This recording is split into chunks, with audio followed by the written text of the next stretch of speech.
You're watching News 3, your local news source.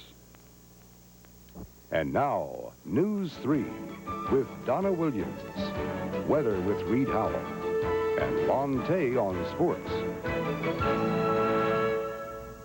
Good evening. Feminist leaders say today's rally on Capitol Hill is just what they needed to galvanize women for the 1996 election. Thousands of women and men took part in the rally for women's lives. A group of women from Carbondale was among the crowd. And as ABC's Chris Wright reports, they were there in protest of different issues, but they were united in anger about Republican policies. Thousands of feminists rallied on the Mall in Washington to protest violence against women and the Republican social agenda. The event featured a clothesline hung with 35,000 T-shirts dedicated to victims of domestic and sexual abuse. Nicole Simpson's sister Denise Brown added a shirt with messages from Simpson's children and family. Mommy, I miss you and love you, Justin. Organizers hoped the shirts would personalize the sobering numbers of women abused each year. 4 million battered, 700,000 raped, 1,500 murdered. Women told their own stories, including Katie Kestner, a victim of date rape. If we all stood up, each and every one of us victims and survivors, if we stood up and yelled, would someone in the White House yell with us? They better! Head Speaker Patricia Ireland of the National Organization for Women condemned Republican social policies. The House has completed its 100 days by ripping big holes in the safety net for women and children in order to line the pockets of the company's richest individuals and corporations. The large number of young women from around the country seem to give the lie to the notion that the women's movement has run out of steam. Christopher Wright, ABC News, Washington. Police in St. Louis have arrested a man they say knowingly infected 3 women with the AIDS virus. 23-year-old Robert Warren is being held on $30,000 bond. Police had been trying to track him down for the past month. They caught up with him after he telephoned one of the women he allegedly infected and asked her to meet him at a motel room. Police say another woman he infected died 2 weeks ago. Warren was warned in 1992 that he had tested positive for the AIDS virus. The city of Carbondale has some new places to go. Just in the past couple of weeks, 2 new restaurants have opened. And as Ivor Bassett reports, the economic growth is just what city officials had expected. If you are not employed and you are a resident of the city of Carbondale, then the opportunity you're looking for may be just around the corner. We employ a wide base of college students and folks who pretty much have a wide area of availability. With all the economic development Carbondale has been experiencing, and with the coming of the Civic Center, Carbondale is on the map, and soon is going to be a bona fide big city. It just makes an easy fit for the contingency to come off the interstate into the areas like Carbondale. A very, very comfortable town with big town attitude and small town value.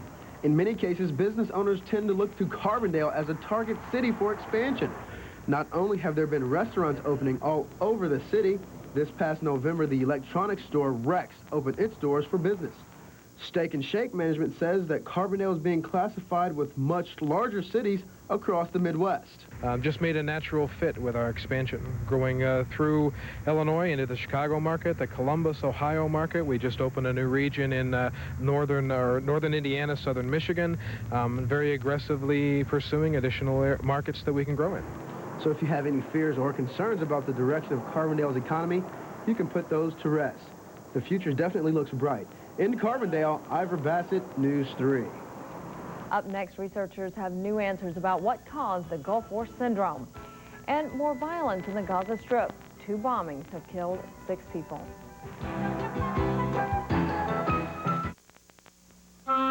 It's the most ambitious remodeling project in American history. And you can be among the first to see the results.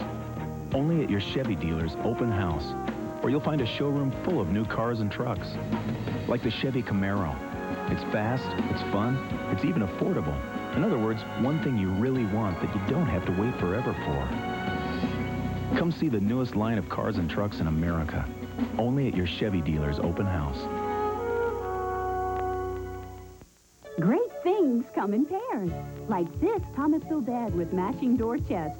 Or this Thomasville bed with matching dresser. And now take half off the matching bed when you purchase any specially selected dresser. Chest, armoire, or 2 nightstands. So visit your Thomasville retailer today and create the perfect match. Offer ends April 12th.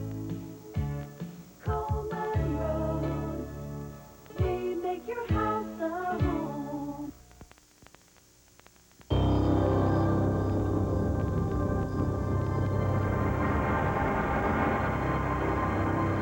Simplicity tractors make almost any outdoor project amazingly simple. Oh, my. How do you suppose that happened? I don't know. Simplicity. Innovation brought down to earth. See Benton Lawn Incorporated in Benton. Nice cut, though. Imagine a world without smiles. How could you laugh? Share a special moment with friends. Smiles add a lot to life, so they're worth taking care of. The Illinois State Dental Society reminds you that a healthy smile starts with brushing and flossing. Good dental health can make you feel good all over, and that's worth grinning about. These smiles are brought to you by the members of the Illinois State Dental Society. Call your member dentist today. 6 Israeli soldiers are dead, 45 others are injured after 2 separate attacks in the Gaza Strip. But Israel's Prime Minister Yitzhak Rabin says the bloodshed won't stop the peace process. He says he won't be deterred in his talks with the PLO. ABC's Don Kladstrup has more. This was the scene, minutes after a suicide bomber crashed his car into a bus carrying soldiers and settlers. It happened only a short time before another bomber ran his car into an Israeli convoy a few miles away.